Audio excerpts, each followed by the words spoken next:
بسم الله الرحمن الرحیم.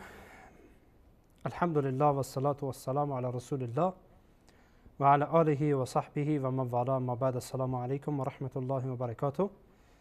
بینندگان عزیز و گرامی، در خدمت شما هستم از یکی دیگر از قسمت های برنامه راهنمود سنت. در دو قسمت گذشته پیرامون شرایط و ضوابط تکفیر به خدمتتان مسائل را مطرح کردم و گفتیم مادامی که یک عمل کفرش ثابت بشه، خواسته باشیم کفر معینی را، کفر فرد معینی را ثابت بکنیم و بگیم این نفر کافر شده، لابد باید شرایط داشته باشه، اینکه عاقل و بالغ باشه و همچنین اینکه از روی اختیار این حرف را زده باشه یا این عمل را انجام داده باشه و از روی قصد باشه، از روی سهو و خطا نباشه و همچنین این فردی که انجام میده، این عمل را انجام میده، علم داشته باشه و بر او اتمام حجت شده باشه و همچنین فرد متأول نباشه و خطا از روی خطا فهم خطایی نداشته باشه، فهم خاطی نداشته باشه، بلکه فهمش صحیح باشه. و اینها حقیقتا برخی از شرایطی بود که به خدمت عزیزان و سروران گرامی عرض شد. حالا میرسیم به یک نکته دیگر، وان این که فرد این شرایط در او جمع میشه، یعنی عاقل و بالغه، فهمیده هست، اتمام حجت بر او شده، میفهمه و از روی اکراه و جبر هم نیست، متأول هم نیست، مجتهد نیست، در او حد نیست، اما این عمل را کفری را انجام داده، عمل کفری انجام داده، سخن کفری به زبان آورده. چی کسی میتواند بر این نفر کلمه کفر را اطلاق بکنه و بگه این کافره؟ یا چی کسی میتواند حکم ارتداد را بر این نفر جاری بکنه؟ اول از این که کافر خواندن همچون فردی که در او شرایط هم جمع شده و ضوابط تکفیر در این نفر وجود داره، کاری است که به اهلش سپرده میشه. یعنی عموم مردم نمیتوانند چون این کاری انجام بدن. عموم مردم نمیتوانند که میان ضوابط تکفیر، انتفاع موانع، جمع شروط یا توفر شروط، این مسائل را چی میفهمند؟ نمیتوانند عموم مردم یا عوام مردم دست بردارن و مردم را تکفیر بکنن، بلکه این کار کسی است که اهلیت آن را داشته باشه، انواع کفر را بفهمه، کفر اکبر، کفر اصغر، از نصوص شرعی، از آیات قرآن کریم، از احادیث پیامبر علیه السلام آشنایی داشته باشه، بفهمه که این کفر حالا عملی است، این کفر اعتقادی است، این کفر حالا کفر اصغر است، کفر اکبر است، بفهمه که کدام یکی از این کلمات کفر انسان را از دایره اسلام خارج میکنه، یا این عمل کفر گفته شده، واقعا این کفر اصطلاحی است یا کفر لغوی است. این مسائل را باید بفهمه. کار هر کس نیست که بیایه تاپه را به دست گرفته این را تکفیر بکنه، این را تکفیر بکن، این را تکفیر بکن، بلکه کار علماست. چون میدانید این مسائل است توقیفی، مسائل است که مجال برای هر کس نداره که در این باره داخل بشه. مسئله تکفیر یا کفر مسئله توقیفی هست که این عمل کفره چون خدا گفته، چون پیامبر گفته. ما نمیتوانیم از پیش خود برای خود بیاین مسائل بسازیم و برای خودمان از پیش خود هر عملی که خوشمان نیامد، کسی اگر گفت ماست سیاه، ماست سفید است و ما عقیده ما بر این بود که ماست نه سیاه است، بیاین بگین چرا تو گفتی سفیده، چرا تو گفتی سیاه، بنان کافر شدی. باید بفهمه اطلاقاتی که در نصوص شرعی آمده آنها را بفهمه. این که فردی حالا ثابت شد یک عالمی که واقعا عالم باشه، نظر به نصوص شرعی ثابت کرد که این نفر کافر شده، ضوابط تکفیر هم در این نفر هست، شرایط تکفیر در این نفر موجوده، موانع منتفی شده، چی کسی میتواند که بر این حکم را جاری بکنه یا حکم ارتداد را جاری بکنه؟ مردم؟ نه، باید این کار را ولی امر مسلمان ها انجام بده یا کسی که نائب ولی امر هست، یعنی جانشین اوست در مناطق مختلف. در هر جایی که حالا هست، یا به شکل بگین یکی از افرادش هست و اختیار را ولی امر مسلمان ها به او داده که اوامر من را جاری بکن در این منطقه. کار هر کس نیست، هر کس نمیتواند این حکم را جاری بکنه. حالا خب خیلی راحت شده، هر فردی که خلاص به نظرش آمد که فلانی کافر شده، یالا الله اکبر، خلاص میگیره میکشه، از بین میبره، بدون این که اصلا متوجه بشه که خون یک انسان جاری میشه، خون یک فرد جاری میشه. در نزد الله ارزش داره این خون. معلوم نیست که اصلا تو در چی حدی هستی که آیا این واقعا کافر شده یا نشده. بعد از آن این وظیفه من و تو نیست، وظیفه یک حکومت اگر چنین باشه که راه باز بشه برای همه مردم، هر کس خب مخالفش را میکشه، میگه والله این کافر شده بوده، من این را کشتم، مرتد. این به هر حال دوستان عزیز و بزرگوار، دقت بکنید به این مسائل، دقت بکنید روی این موضوعات. اینها مسائل شرعی و اسلامی است. اسلام را با آنگونه‌ای که هست عمل بکنید، نه با آنگونه‌ای که من بخواهم، تو بخوای، اون بخوای، این بخواه.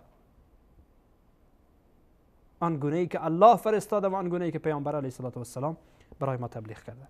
حالا بیاین در این موضوع که چی اسباب جمع میشه، چی اسباب به وجود میآید تا اینکه هر کس برای خود به هر حال دکانی باز میکنه، دکان تکفیر، این را تکفیر بکنه، اون را تکفیر بکنه. چی اسبابی باعث بر این میشه؟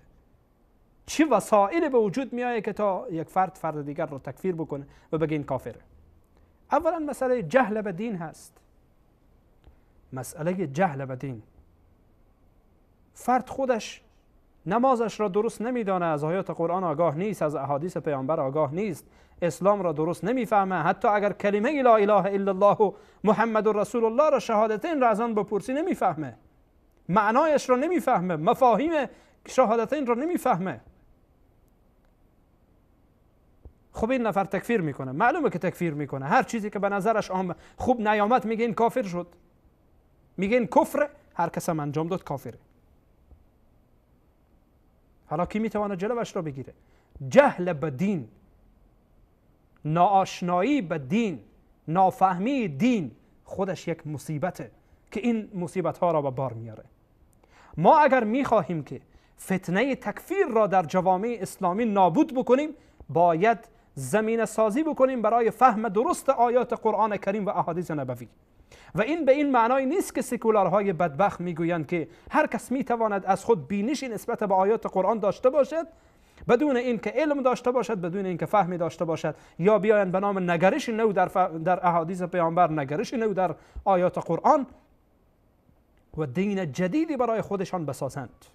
این گونه نه، بلکه علمای واقعا اسلامی، علما و دانشمندان اسلامی که از آیات و احادیث پیامبر و از فهم صحابه پیامبر آگاهند، اینها باید مردم را بفهمانند. حالا شما دقت کنید، مثلا ما برخی از این شرایط و ضوابط را گفتیم. اگر فردی این شرایط و ضوابط را بفهمه، آیا زود مردم را تکفیر میکنه؟ مطمئن باشید که نه. این فهم دین است. بنده از پیش خود نگفتم، از هوای نفسم نگفتم. به هر کدام از حرفی که گفتم آیه یا حدیثی یا قولی از ائمه بزرگوار به خدمتتان ارائه کردم. و مسئله دوم، مسئله پیروی از هوا و خواهشات نفسانیه.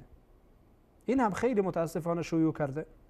هر کس که مطابق با میل ما حرف نزد، آن را تکفیر میکنیم، بدون اینکه بفهمیم واقعا الله و پیامبر این عمل و این گفته این نفر را کفر گفتن یا نه، و آیا شرایط و ضوابط کفر در این نفر وجود داره، تکفیر شدن این فرد وجود داره یا نه که ما آن را کافر بخوانیم. اما نفس ما به هر حال تقاضا میکنه، خواهشات نفسانی ما، هوای ما این را تقاضا میکنه که نفر را بزنین، تکفیر بکنین، بگین کافره. به خاطر مسائل شخصی احیانا تکفیر میشه. بعضی ها مسائل شخصی، دو نفرن در یک جا، مثلا یکی نمیخواد که چوکی خودش را از دست بده، جایگاه خودش را از دست بده، مقام و مرتبه اجتماعی که در میان مردم داره از دست بده. به محض اینکه مخالفش حرفی آمد، طرف را تکفیر میکنه، میگه کافره. چرا کافره؟ چون موافق با من حرف نزده. تو چی کاره هستی که موافق با تو حرف بزنه یا نزنه؟ تو مگر اللهی، پیامبری، کی هستی؟ تو صاحب تشریع هستی که هر کس موافق با تو نبود باید تکفیر بکنی مردم را؟ پس بناهن مسئله هوا و خواهشات نفسانی، فرد اصلا نمیفهمه که کفر چی هست، ضوابط تکفیر را نمیفهمه، چون خواهشات نفسانی. حالا برخی ها خواه هستن متاسفانه امروز که میبینین که خیلی ها خوشحالن که مشهور بشن، شهرت را دوست دارن، به خاطر شهرت تکفیر میکنن تا مشهور بشن، به خاطر شهرت مردم را تفسیق میکنن، فاسق میخوانن تا مشهور بشن، به خاطر شهرت مردم را مبتدع میگن تا اینکه مشهور بشن. و متاسفانه ما میبینیم برخی از این کسان را که مریضی دارن، نفاق، مریضی که واقعا در قلب یک مسلمان نباید باشه، مریضی کینه، عداوت، دشمنی، مریضی از همه مهمتر این که خود بزرگبینی، تکبر، غرور، نمیخواد کسی در برابرش باشه، بنابراین مردم را تکفیر میکنه، این را تکفیر میکنه، اون را تکفیر میکنه تا جایگاه خودش را از دست نده. حتی اگر کسی به او احترام نکنه میگن کافره. چرا؟ چون میگه من مسلمانم، من را احترام نکرد پس لابد باید کافر باشه. نعوذ بالله. تأویل فاسد از دین، سومین سبب از اسباب تأویل فاسد از دینه. یعنی اینکه خودش به پیش خود یک آیه را بدون اینکه فهمی داشته باشه از آیه، بدون اینکه کسی این فهم را قبل از او داشته باشه، نه رسول الله این فهم را کردن، نه صحابه این فهم را کردن، نه ائمه بزرگوار این فهم را کردن، حالا این آمده میگه والله از این آیه برمیاد که فلانی باید کافر باشه یا فلان عمل باید کفر باشه، در حالی که هیچ صراحتی وجود نداره، هیچ صراحتی بر کفر بودن این موضوع اصلا وجود نداره، بر هیچ صراحتی بر کفر بودن این گفته وجود نداره که حالا بیا این کفر را ثابت بکنه، چی برسه به این که کسی اون را انجام بده بیای بدون اینکه ضوابط و شرایط بر او جمع بشه یا انتفاع موانع بشه بیا نفر را تکفیر بکنه. پس لذا مسئله تأویل فاسد به دین از روی نافهمی و از روی جهل برمیخیزه، و مسئله چهارم تلبیس شیطان هست، یا چهارمین سبب که برخی از اسباب را به خدمتتان عرض کردم. شاید اسباب زیاده باشه، چون هر منطقه و هر جا از خود میتونه اسباب مختلفی داشته باشه، هر جا و هر منطقه. شاید حتی مسئله سیاسی باشه، مسئله سیاسی باشه. ما میبینیم در برخی از جوامع به خاطر سیاستاً تکفیر میکنن، نه شرعاً، سیاستاً تکفیر میکنن. تلبیس شیطان. جالبه که امام ابن جوزی رحمه الله در کتاب تلبیس ابلیس، کتاب بسیار مفیدیه، کتاب خوبی انشاءالله، و مسائل جالبی مطرح میکنه. حالا وقتی ما یک کتاب رو تعریف میکنیم به این معنی نیست که خط به خطش رو باید حتما تایید بکنیم. حالا این کتاب خوبی انشاءالله. در این کتاب در بحث تلبیس شیطان بر خوارج، امام ابن جوزی رحمه الله میاد همین موضوع را هم مطرح میکنه. حلال الدم دانستن خون مسلمان ها. میگه مباح الدم میدانه، میگه اشکال نداره بریز خون این را، کافر شده. و تلبیس شیطان خیلی مهمه عزیزان. شیطان برو تلبیس میکنه مسئله را، برو میپوشانه و این هم خیلی راحت میاد تکفیر میکنه. هیچ اباهی هم نداره از این که کل مردم را تکفیر بکنه.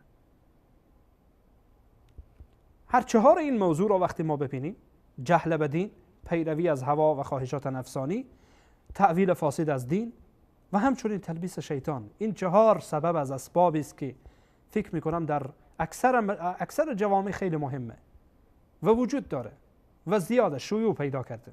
شاید گفتیم اسباب دیگری وجود داشته باشه. در مناظره عبدالله ابن عباس همراه خوارج این چهار تا وجود داره. عبدالله ابن عباس از طرف علی رضی الله عنه میگه که من میرم با این خوارج مناظره میکنم، با اینها گفتگو میکنم.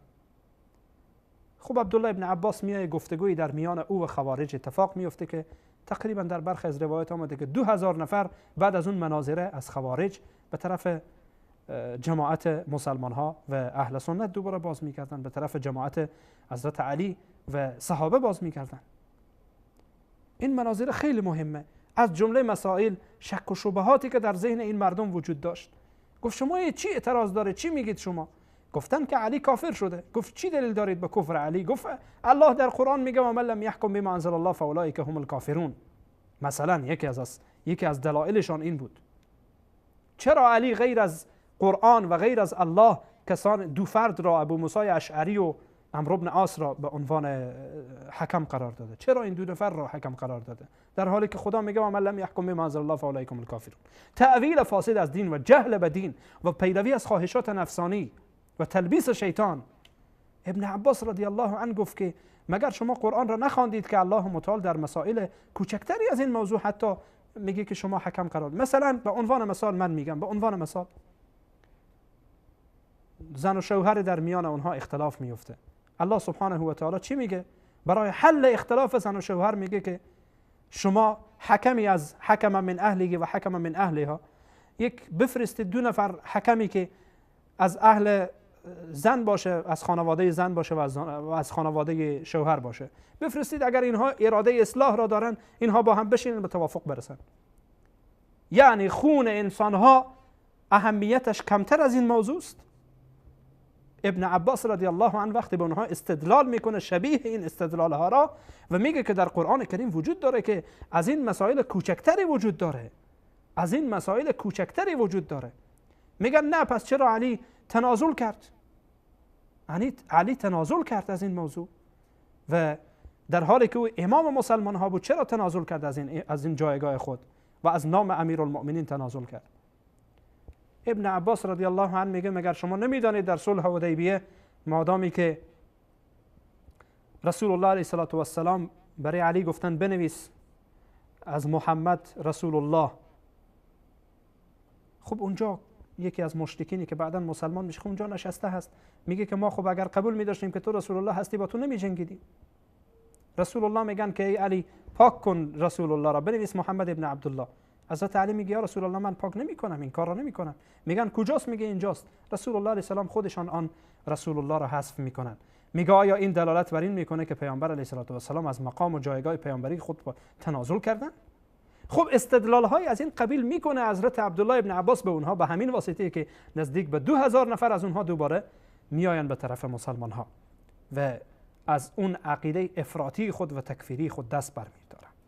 پس بنابراین دوستان عزیز و بزرگوار، اینها برخی از اسبابی بود که به خدمت شما عزیزان مطرح شد و آنچه که ما در این قسمت ها به خدمتتان عرض کردیم، انسان و مسلمان باید اول بفهمه مسئله کفر را، مسئله تکفیر را و بعد از آن هشداری که رسول الله علیه السلام دادن که شما از تکفیر خودتان را به دور دارید. نه انسان نه افراط بکنه نه تفرید بکنه و همچنین ائمه بزرگواری که در این مورد حرف زدن و همچنین شرایط و ضوابطی که ما در این قسمت ها به خدمتتان عرض کردیم، اینها را انسان باید بفهمه و چی کسی اهلیت این را داره که دیگران را تکفیر بکنه و یا این که تاپه تکفیر به هر حال به دستش. خب نه، به هر حال هر کسی عمل کفر انجام میده به این بگه که این کافر شده. و آیا حکم ارتداد خاص برای ائمه یا ولی امر مسلمان هاست یا نه که نه همه عموم مردم میتوانند، هر کس احاد امت میتونه که این کار را انجام بده؟ پس بنان دوستان عزیز و بزرگوار، این مسائلی بود که به خدمتتان به صورت فشرده بنده ارائه کردم. امیدوارم که ان شاء الله عزیزان و بینندگان گرامی به این موضوع بسیار مهم و اساسی دقت لازم داشته باشند و تا قسمت بعدی که ان شاء الله دوباره در خدمت شما عزیزان قرار خواهم گرفت و از موضوع جدید، همه شما را به الله پاک بی همتا میسپارم. الله سبحانه و تعالی یار و مددگار همه من و شما باشد و السلام علیکم و رحمت الله و برکاته.